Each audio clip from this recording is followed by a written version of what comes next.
Mana podelka sotsam bo'ladi, to'g'rimi?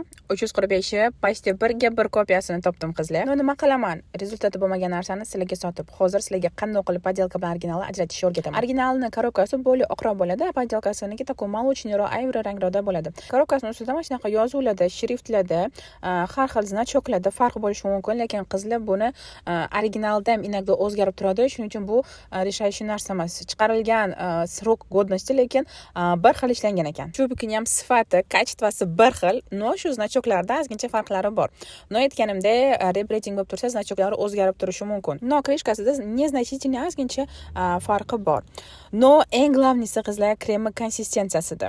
Original oppoq и густой bo'ladi. Ya'ni plotnенький, yaxshi жирненький krem bo'ladi.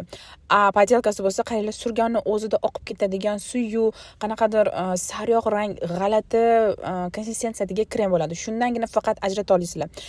Qo'lga surishga ham даже qo'rqib surdim podelkasini, chunki сразу раздражение berib yuborishi mumkin. Главное отличияsi shunda, ya'ni konsistensiyasida, undan tashqari проверенный, ishonadigan magazinlardan olinglar. Mamata narxi sizdan 2-3 barobar arzon ekan degan qizlar uchun обязательно tekshirib olishlarini maslahat beraman. Obzor tugadi. Like va podpiska bosishni esdan chiqarmanglar.